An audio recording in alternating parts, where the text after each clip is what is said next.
Mes amis, bien le bonjour, bien le bonsoir, j'espère que vous allez tous et tous bien, et aujourd'hui on se retrouve pour un sujet extrêmement croustillant que je vous avais teasé sur les réseaux sociaux depuis plusieurs semaines, la vidéo sur le studio Dean. On va parler de ce studio, on va parler de son histoire, on va parler de ses productions, car beaucoup de choses à dire sur le studio en lui-même, sur la fondation de ce dernier, sur comment est-ce que sa capacité à produire des séries animées depuis 1981, parce que c'est à partir de là qu'ils ont commencé à produire des séries, on y reviendra sur son histoire d'ici peu, comment ça a dégringolé, comment la qualité a dégringolé, comment ils en sont arrivés à sous-traiter une grosse partie des séries, comment est-ce qu'on en est arrivé finalement à Nanatsu no Taizai saison 3, parce que je sais que ça a été énormément le point clé, ça a été le point qui a fait connaître le studio, et en mal finalement, parce que oui, malheureusement, beaucoup ne devaient pas connaître Dean, ou alors devaient le connaître seulement en tant que studio de sous-traitance, alors que finalement, il est plus studio d'animation, producteur,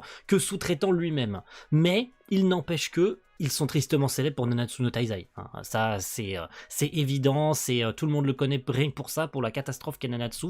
On va pouvoir expliquer les raisons du pourquoi Nanatsu no Taizai a été si mal ordonné, qu'est-ce qui a bien pu se passer au niveau des sources que je pourrais notifier. Il s'agit uniquement de ce que j'ai récupéré moi, j'y ai passé quand même 2 jours. Vous pouvez trouver ça dans la description les amis, il s'agit d'un fichier Excel dans lequel j'ai référencé absolument toutes les séries du studio.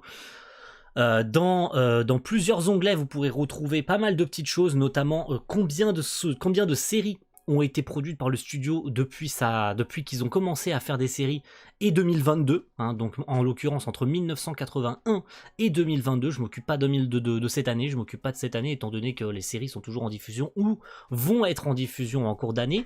Vous pourrez le modifier à votre envie, vous pouvez le télécharger, le modifier des trucs. Je me laisse évidemment des marges d'erreur sur certains chiffres que je pourrais vous donner, étant donné qu'il y a pas mal de séries sur lesquelles je n'ai pas eu d'informations, et où Dean n'était pas vraiment le studio d'animation, mais plus producteur ou sous-traitant, c'est-à-dire qu'ils étaient sur la production, mais pas en tant que studio d'animation, ils sous-traitaient simplement la 3D ou de la key animation, ou de la second key, ou même de l'in-between, ce qui fait qu'il peut y avoir certaines marges d'erreur, même sur, d'ailleurs, les sous-traitances sur lesquelles ils ont travaillé, ou sur les séries qui ont été sous-traitées de leur part, chez certains studios, sur le peu d'épisodes qui ont été sous-traités, il peut y avoir des marges d'erreur, parce que j'ai vérifier toutes mes informations sur Anime News Network, qui référence énormément. Si vous voulez trouver des infos sur une série, c'est principalement sur ce site qu'il faut aller checker pour savoir qui a travaillé sur quel épisode, etc. Il y a une communauté splendide sur ce site internet qui référence énormément la Japanimation et les staffs d'animé, donc n'hésitez pas à y jeter un œil. Je vous conseille de regarder le fichier avant, ou de l'avoir peut-être près de vous, de l'avoir sur votre téléphone ou de l'avoir sur votre ordinateur, d'avoir si vous avez un double écran, etc. C'est peut-être plus simple pour vous de suivre la vidéo. Vous pouvez également suivre cette vidéo en podcast, je pense pas qu'il y aura un montage de fou furieux, mais plutôt de suivre ça en podcast et de se contenter peut-être de vérifier quand je parle d'une série, de checker un peu dans le catalogue et dans tout ce que j'ai notifié dans le fichier, parce qu'il y a vraiment toutes les séries sur lesquelles Dean a participé, peu importe son rôle. Voilà, donc vous pourrez bien regarder tout ça et checker tel qu'il le faut pour mieux comprendre les raisons qui font que Dean est le studio que l'on connaît aujourd'hui, en bien comme en mal. Voilà. Tout est dit, je pense qu'on est parti pour cette histoire. Donc le studio Dean, fondé le 14 mars 1975, qui a maintenant qui fêtera bientôt ses 48 bougies, c'est quand même pas mal, est un studio fondé par Hiroshi Hasegawa, qui travaillait à l'époque chez Studio Sunrise, Studio Sunrise, qui, on le rappelle, a été quand même fondé en septembre 72, donc il y a travaillé, je suppute 2, 3, 4 années, même plus 3 ans qu'autre chose, 4 années ça serait mentir, mais il faut savoir que Dean n'a pas commencé en tant que studio d'animation plein, ils ont pas commencé à produire des séries tout de suite, puisque ils feront que de la sous-traitance de 75 à 81, en travaillant notamment avec Shinei Doga, connu sous le nom de Shinei Animation. Je pense que vous les connaissez maintenant, Shinei Animation, fondé en 65. Donc ils avaient trouvé un bon partenaire sur lequel travailler, notamment sur Doraemon, sur l'un des films, sur les films d'ailleurs, Doraemon. Et ils ont commencé à produire des séries à partir de 81 en participant et en faisant une coproduction sur la série Urusei Yatsura avec le studio Pierrot en 1981. Ils avaient pas, au début, je pense pas que c'était prévisible que le studio produise énormément d'épisodes, mais c'est à partir du 127e où notamment un monsieur ultra connu de la Japanimation, Mamoru Oshii, a quitté la prod, hein, la prod de Urusei Yatsura, ce qui fait que Dean a repris le flambeau de la série à partir de 84 et a proposé les 70 derniers épisodes, donc à partir du 128 jusqu'au 196. Urusei Yatsura, qui d'ailleurs a eu un remake en 2022 qui est toujours en diffusion. Ils se sont occupés également de l'OAV d'Urusei Yatsura, quasiment derrière ou en même temps. Mais la série n'a pas été sous-traitée. Ça qu'il faut bien se dire, la série n'a pas été sous-traitée. Ça commençait bien pour Dean, ça commençait bien, mais vous allez très rapidement voir que ça va commencer à dégringoler, puisque l'OAV de Urusei Yatsura était déjà sous-traité. C'est dire à quel point la merde commençait déjà pour Dean à cette époque-là. Qu'est-ce qui a bien pu se passer? Quelles séries ils ont bien pu faire durant ces dernières années? Ils ont notamment travaillé avec Rumiko Takahashi, qui était le mangaka de Urusei Yatsura, en adaptant notamment Maison Ikoku et Ranma 1/2. Et oui, si jamais vous ne le saviez pas, c'était bel et bien Studio Dean sur ces séries de l'époque, Ranma 1/2, qui d'ailleurs a eu une version remaster qui a été diffusée sur la chaîne manga l'année dernière et qui est toujours en cours de diffusion puisque la série est quand même assez longue. Et la série n'était pas sous-traitée. Voilà. Comme ça, je vous fais du bien. Je vous fais du bien à votre petit cœur pour ceux qui connaissaient et qui regardaient à l'époque Ranma 1/2 ou qui connaissaient même Maison Ikoku. Ce sont deux séries qui n'étaient pas sous-traitées, donc diffusées en 86 et Ranma 1/2 en 89. Ça a été une année plutôt simple, à partir de 89.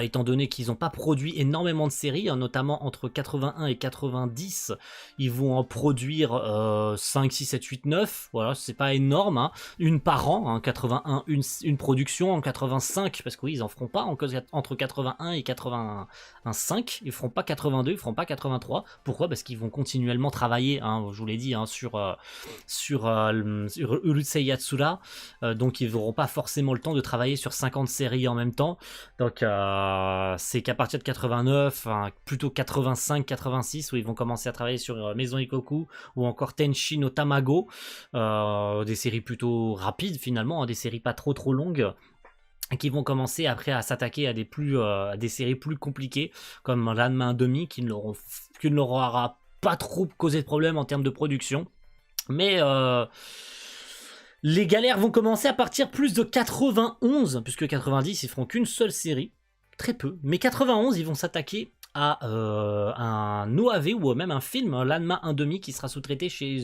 plus d'une quinzaine de studios, ce qui est énorme. Alors pour un film, c'est vrai que ça semble moins important, moins flippant pour un film d'animation, comme ça on ouvre une parenthèse là-dessus, la différence entre sous-traiter une série, sous-traiter un film ou encore sous-traiter des OAV.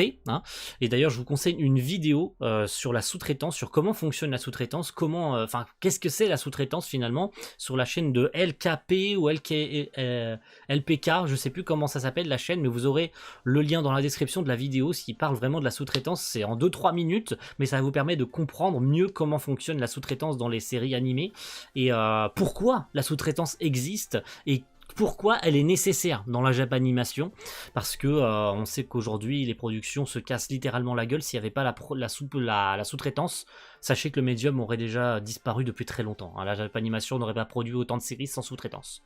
Sachez-le, au moins c'est une chose très importante, et c'est ce qui permet également à Dean de pas trop s'en prendre plein la gueule, parce que le public en général n'y connaît pas grand chose en sous-traitance, ce qui explique pourquoi il y a autant de réticence et autant de gueulantes sur le nombre spectaculaire de sous-traitance dans la Japanimation, alors que finalement c'est pas une si mauvaise chose, parce que sinon les séries ne tiendraient pas debout. Et l'argument du oui mais vous comprenez, si c'était pour sous-traiter toute une série, il fallait la repousser, etc. Il y a des acteurs qui font que malheureusement les studios ne sont pas ne peuvent pas ouvrir leur bouche, ne peuvent pas dire moi je suis pas d'accord. Ils sont obligés d'accepter un projet et ils sont obligés de se débrouiller avec ce qu'ils ont. Donc s'ils doivent sous-traiter toute une série, aka Nanatsu, et on en reviendra plus tard sur ce qui nous intéresse quand on attaquera les séries de 2017-18, sur pourquoi ça se fait, parce qu'ils n'ont pas le choix. Voilà, ils n'ont pas le choix, ils n'ont pas leur mot à dire. On leur donne le projet, ils font avec ce qu'ils ont, et puis s'ils sont obligés de sous-traiter, ils sous-traitent. Voilà, que ce soit bien clair au moins sur ça. Donc ce sera plutôt calme entre 91, je vous l'ai dit, hein, avec les OAV de Ranma 1,5, ils en feront 2, hein, donc un film, et je crois même un autre film en 92 qui sera aussi énormément sous-traité. Et c'est à partir de 94 que ça sera une vraie galère. À partir de 94, où ils vont continuer à travailler sur Ranma 1,5, où ils feront une série qui s'appelle DNA 2, hein, ou au carré, je sais pas comment on est censé prononcer ça, qui sera également sous-traité. Bref, je vous laisse vérifier un petit peu sur le fichier, vous pourrez le voir par vous-même, je vous conseille également de le regarder. J'ai pas noté énormément de séries très connu du studio, alors à part Ranma 1,5 ou encore Urusei Yatsura, attention, hein, ce ne sont pas des petites séries, mais il est bien de noter que ces séries-là n'étaient pas touchées par ces problèmes de sous-traitance. Dean travaillera également en tant que producteur, hein, et c'est important de le noter. Dean participera quand même à 51 productions tout du long de son existence, donc entre 1981 et 2022, hein, 51 productions, comptant évidemment OAV, films et séries télé, hein, attention, hein, sur pas loin de plus de 45 ans d'existence, hein, je vous l'ai dit, hein, Dean a bientôt 48 ans d'existence, donc avoir participé à 51 productions, ça fait presque une production, ça fait même plus d'une production par an. Et ouais, si on prend en termes de chiffres, que ce soit depuis l'existence du studio ou au nombre de productions, ça fait presque une production par an, voire plus d'une production par an, ça fait 1, quelque chose de production par an ayant participé à un comité de prod, donc c'est beaucoup. C'est beaucoup depuis l'existence du studio d'avoir participé à autant de prod et de s'être autant cassé la gueule sur autant de séries, que ce soit un nombre d'OAV conséquent sur lequel j'ai trouvé très peu d'informations, mais de voir autant de sous-traitants, je pense sur l'année 94 notamment, où ils ont sous-traité, je dirais, 3, 4, 5 séries. En 95, ils vont en sous-traiter quasiment tous, hein, ils vont en sous-traiter 2, je crois, 2 sur 3. En 96, ils vont pas autant en sous-traiter, ils vont en sous-traiter que 2 sur 3, j'ai rien dit, c'est quand même beaucoup. En 97, ils vont pas autant en sous-traiter, 98 non plus, 99 non plus, 2000... non plus, ça va plus être à partir notamment de 2005, 2006, 2007. Oui, si jamais vous vous posiez la question, parce que je sais que vous attendiez peut-être ça, est-ce que la série Fate Stay Night 2006 proposée par Studio Dean, parce que je sais que ça a fait débat aujourd'hui, parce qu'on compare très souvent la Fate 2006 à Fate, au Fate du Ufotable, sauf que il y a une Ferrari et il y a le karting. On ne peut pas comparer un karting et une Ferrari, les gars. Mais il n'empêche que, non, je réponds bien à votre question, non, la production de Fate Stay Night 2006 n'a jamais été sous-traitée. Et ouais, ça doit être une surprise pour tout le monde, parce que énormément doivent se dire aujourd'hui, Burk, cette série est affreuse, cette série est dégueulasse. Mais oui, c'est forcément, les gars, si vous prenez en comparaison le Fate Stay Night du Ufotable, encore une fois, tu compares pas un karting et une Ferrari. Ça n'a rien à voir, les qualités de production sont pas les mêmes, les artistes sont pas les mêmes. Ufotable a une quantité d'artistes fabuleux, quelqu'un qui sait s'y faire en SFX, quelqu'un qui sait s'y faire en photographie, en colorimétrie, etc. Donc les artistes sont pas les mêmes, les époques sont pas les mêmes, hein, 2006, 2012, c'est pas pareil, en 2011 avec Fate Zero d'ailleurs. Donc c'est pas pareil, c'est pas les mêmes époques, c'est pas les mêmes artistes, c'est pas les mêmes, c'est pas forcément les mêmes conditions non plus, parce que Dean avait participé en tant que participant au comité de prod, hein, sur Fate Stay Night à l'époque, ouais, sachez-le. Donc non, il n'y avait pas forcément les mêmes attentes, mais c'est à partir de 2007 là que ça va commencer à devenir compliqué. Ils vont sous-traiter énormément de séries, 2007-2008, peut-être un peu moins en 2009. Quasiment pas en 2010, 2011 non plus, 2012 non plus. Je fais un tour très rapide, hein, de ce qui s'est passé, vu que j'ai le fichier et je pense que vous l'avez tous en face des yeux.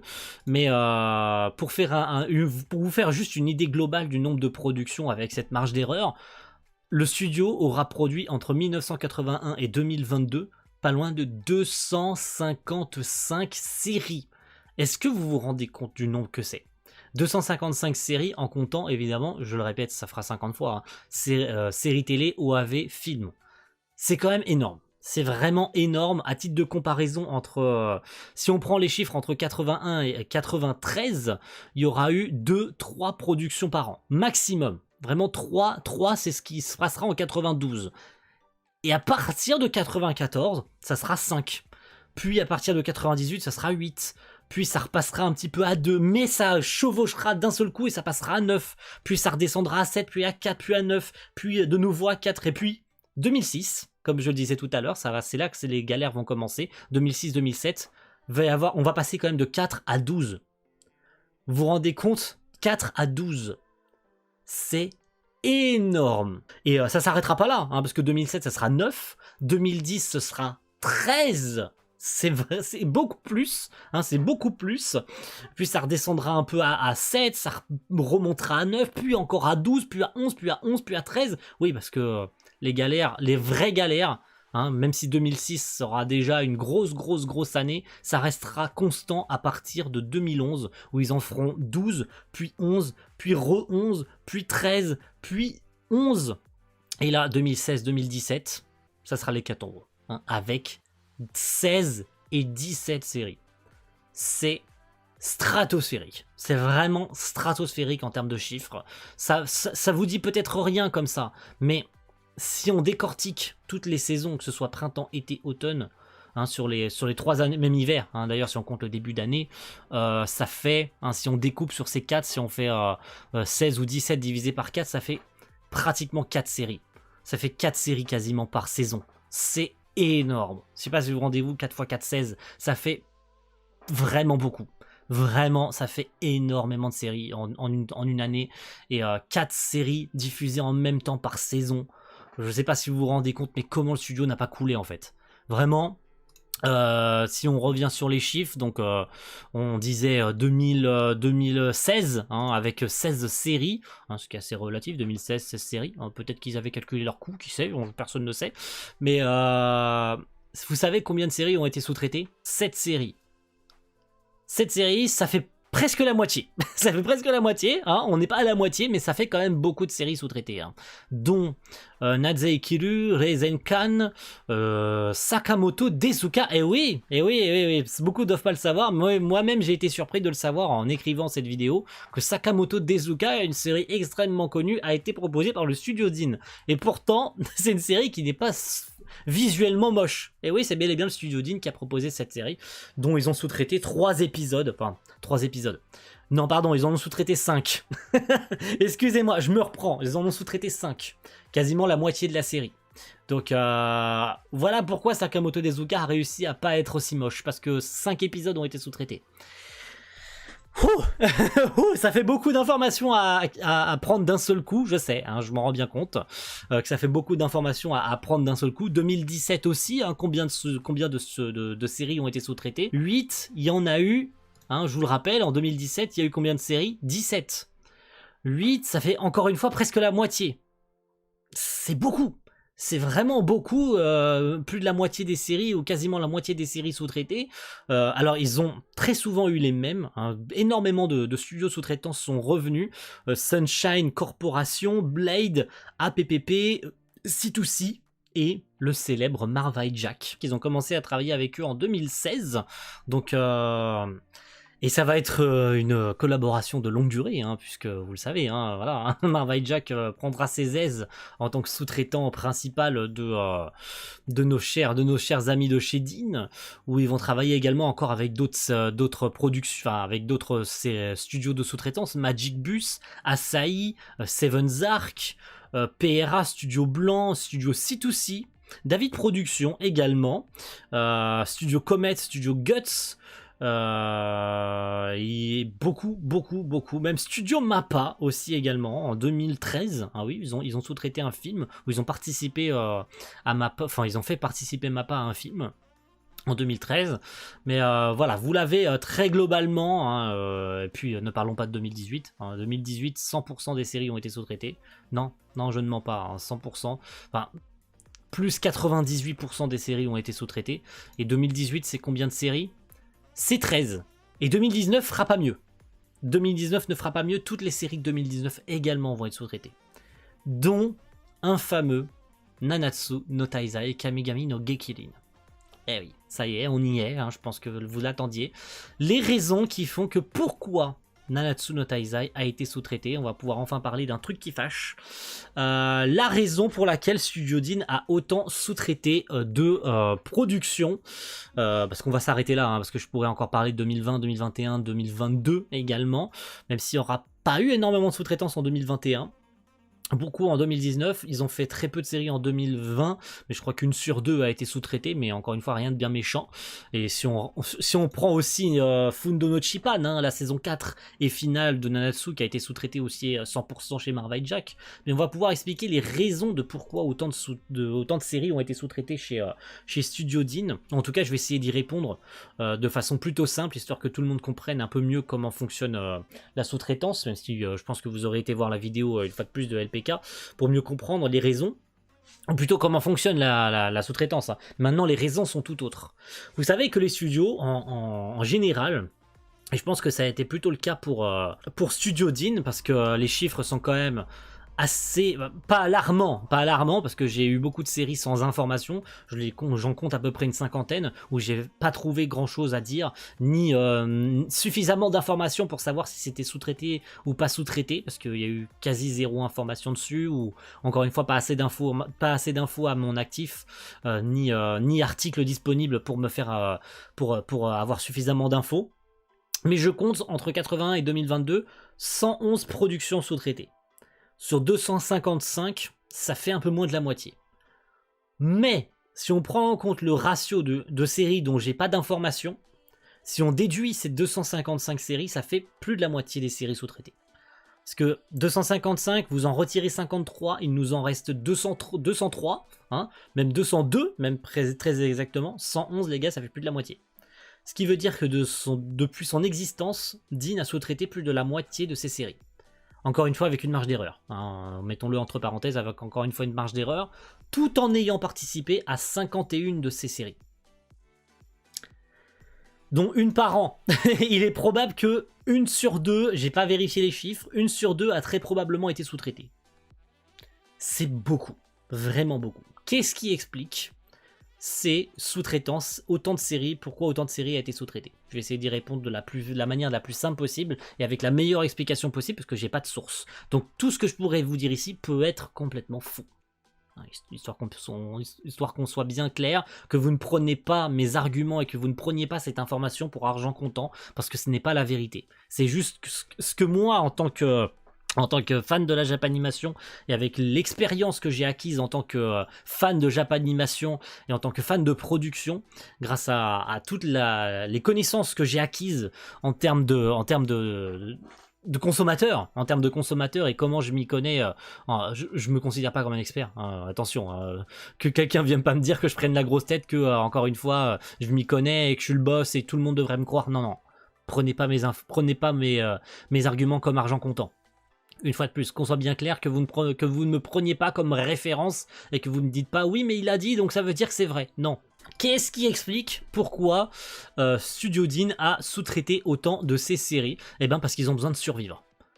Voilà, c'est tout. Si vous cherchez une explication compliquée, oui j'ai mis du temps à vous répondre, hein, j'ai mis du temps à expliquer ça, mais c'est pour survivre. Purement et simplement, hein. Studio Deen, ils ont eu besoin de produire autant de séries et d'accepter autant de projets parce qu'il faut de l'argent qui rentre dans les caisses. C'est tout. C'est tout. Voilà, ne cherchez pas d'explication, ça ne veut pas dire que les artistes du Studio Deen sont des gens sont des mauvaises personnes qui savent pas travailler, que c'est des merdes et que c'est pour ça qu'ils sous-traitent autant parce que c'est des branle-couilles et qu'il y a que des gens inexpérimentés dans ce studio. Non, hein, pour avoir fait autant de productions depuis 47 ans, hein, pour avoir produit 250 séries dont films et OAV compris sur presque 48 ans d'existence, c'est monstrueux et ça n'enlève rien à toute l'implication que le studio a pu faire sur certaines de ces séries, dont 111 ont été sous-traitées. Ça veut pas dire qu'ils ne sont pas été impliqués dans ces séries, ni sur le fait que avoir sous-traité Nanatsu no Taizai, ça voulait dire qu'ils en avaient rien à foutre. Non, c'est parce qu'ils ont accepté Nanatsu, parce que ils étaient les seuls à pouvoir l'accepter avec un calendrier impossible à faire. Donc eux, ils avaient besoin de faire rentrer des séries chez eux. Ils savaient très bien ce à quoi ils s'attendaient en prenant Nanatsu. Ils sont partis du principe que prendre Nanatsu no Taizai, c'était impossible à faire. Impossible, qu'on soit bien clair, c'était impossible pour eux de tenir un tel calendrier. Hein.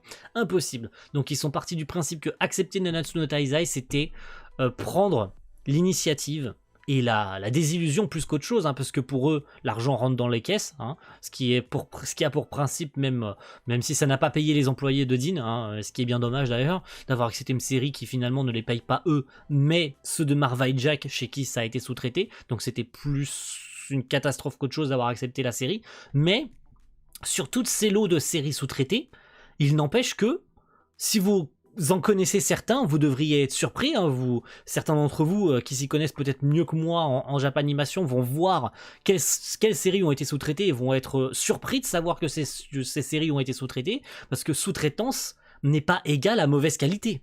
Qu'on soit bien clair, sous-traitance n'est pas égale à mauvaise qualité. C'est pas parce que la série Nanatsu a été sous-traitée chez Marvel Jack que les personnes de chez Marvel Jack sont inexpérimentées. Les artisans et les acteurs du studio Marvel Jack, ils ont dû, je pense que c'est plus clair. Je ne défends pas ce qu'a fait Dean en sous-traitant la série, mais j'essaye de mieux vous expliquer les circonstances qui ont fait que certaines de ces séries, et ceux qui le seront encore dans le futur, parce que ça risque pas de s'arrêter de sitôt pour Dean, hein, les sous-traitances ne vont pas s'arrêter de sitôt, et ça risque d'être toujours le cas jusqu'à ce que le studio fasse faillite, jusqu'au jour où le producteur, enfin le PDG va mettre fin au studio, va fermer le studio, ou pour toute autre raison qui fait que le studio va devoir fermer parce qu'ils peuvent plus subvenir à leurs employés, donc le studio coule, hein, il va faire une liquidation judiciaire, il va devoir fermer. Ça arrivera peut-être ou peut-être pas, mais toutes ces circonstances ont fait que ils sont pas forcément responsables de ce qui se passe. Ils se retrouvent avec des séries parce que les producteurs arrivent et toquent à la porte. Bonjour, on vous donne ça, on vous laisse pas le choix, vous vous débrouillez, maintenant nous on s'en va. Voilà, c'est comme ça que ça se passe très souvent sur des sous-traitances.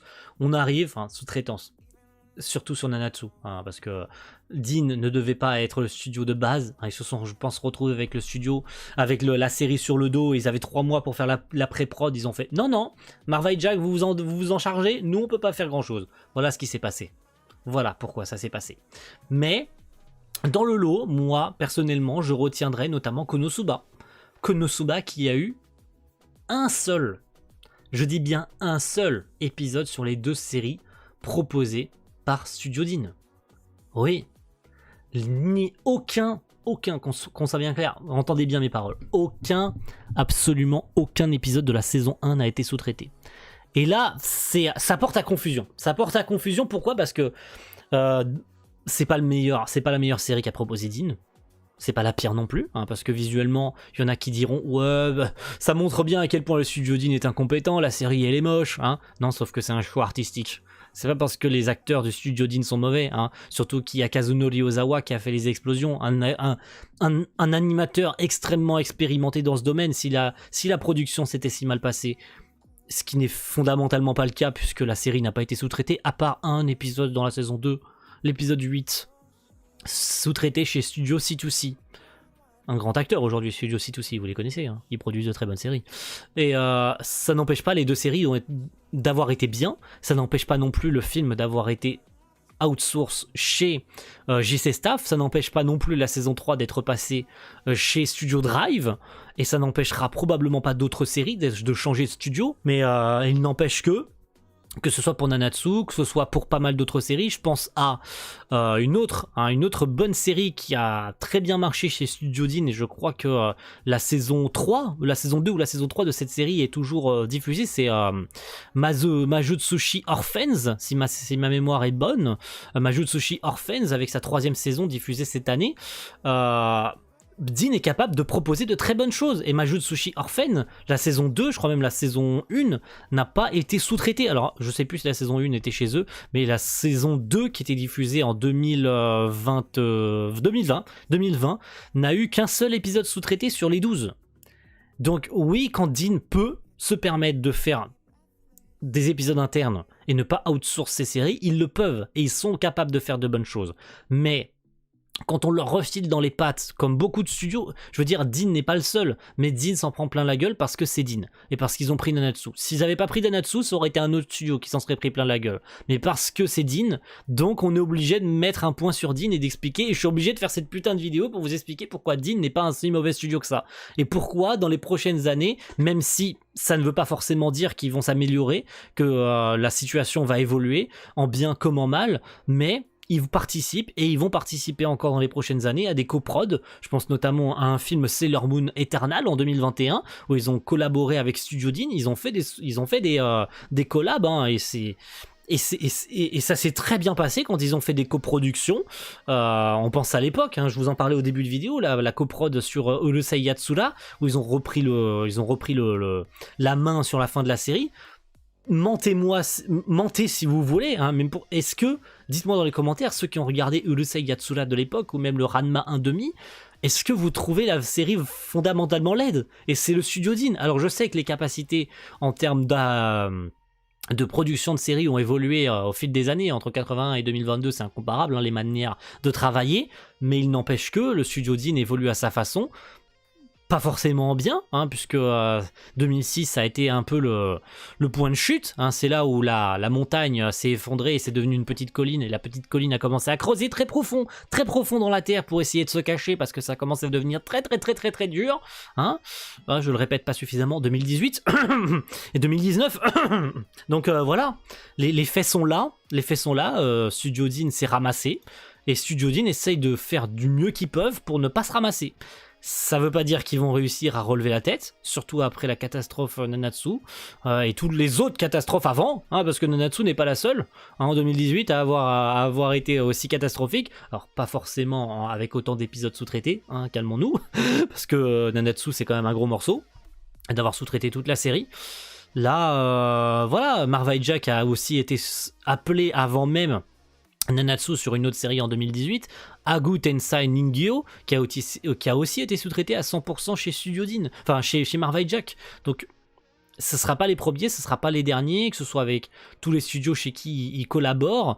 Je pense à également le film Curse by Light. Le film Curse by Light n'a pas été fait 100% par Dean. Et pourtant le studio n'est pas, enfin le film n'est pas moche. Parce que oui, le film a été en partie outsource chez Studio OLM. Ça veut pas dire qu'ils ont eu une grande influence sur la production du film, parce que Dean a très probablement travaillé plus sur le film que nos amis de chez OLM. Mais il est important de le noter. Il est important de noter que dire non, Dean n'a pas 100% travaillé sur le film.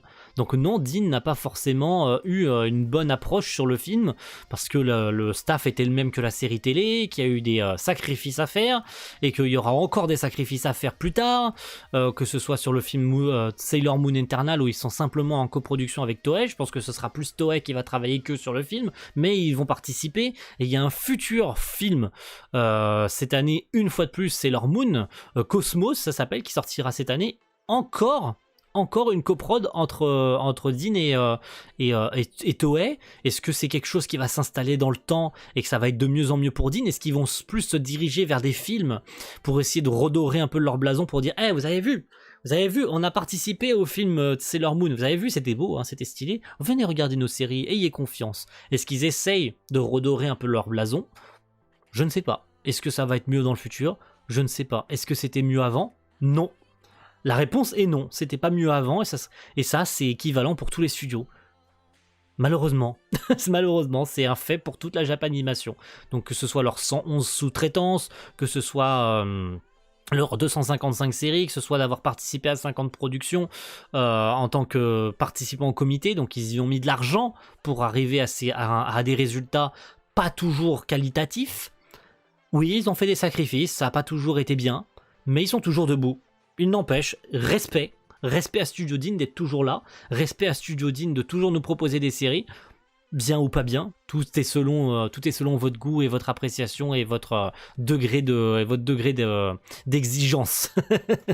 En tout cas, merci à tous d'avoir suivi cette vidéo un peu bordelique, hein, je vous cache pas, un peu bordelique, j'ai pas suffisamment traité mon sujet, j'aurais dû l'écrire, ça aurait été peut-être un peu mieux pour moi de l'écrire avant, mais j'ai eu envie d'être un peu moins borderline en écrivant cette vidéo, en étant un peu plus en freestyle, parce que j'aime bien, hein, je pense que ça a été un peu aussi le cas lorsque j'ai écrit la vidéo sur Crunchyroll. J'étais en freestyle, j'avais pas écrit la vidéo. Alors il arrive des fois où j'arrive à mieux être éloquent lorsque je parle, je pense notamment sur la vidéo sur Crunchyroll, c'était un peu mieux en termes d'éloquence et en termes de monologue et ma façon un peu plus fluide de parler, là où sur cette vidéo sur Dean, il y avait quand même beaucoup d'informations à retenir, sur lesquels j'ai peut-être pas pris de post-it, sur lesquels j'ai pas assez noté d'informations pour les avoir de côté, mais j'avais sous les yeux par exemple le wiki pour avoir les infos sur la création du studio, etc. Mais j'aurais dû prendre plus de notes, donc voilà, c'est une façon pour moi de travailler. Des fois je le fais un peu en freestyle, des fois sur les histoires de studio que je faisais avant, je les écrivais complètement les vidéos, je les montais avec les vidéos du studio et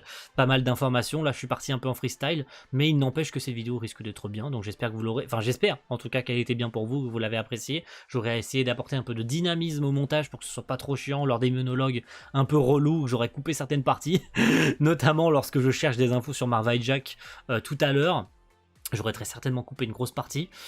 Donc voilà, n'hésitez pas à me dire ce que vous avez pensé de ce genre de vidéo, si vous en voulez un peu plus souvent, parce que j'aime bien traiter de ce genre de sujet. Là, ça a été un vrai plaisir d'écrire et de faire ce fichier Excel dans lequel j'ai référencé toutes les productions du studio, de faire toutes ces recherches sur ANN. Donc j'espère que cette vidéo vous a plu, j'espère que je pourrai en refaire d'ici peu de temps. Je pense notamment en parler d'ici peu, je sais pas quand est-ce que j'en parlerai, parce que il y a eu, bon, j'en aurais très certainement parlé sur les réseaux d'Aniplex, de tout ce qui touche à... parce que je sais pas si la prod aura repris depuis, hein, de Nier Automata, d'Aniplex, Day One Pictures et de toutes les catastrophes qui se passent en ce moment en termes de prod. Est-ce que j'aurais eu envie de faire une vidéo là-dessus? D'ailleurs, n'hésitez pas à me dire si vous en voulez une, hein. Je suis ouvert à toute proposition. Merci à tous et à la prochaine. Ciao, bye.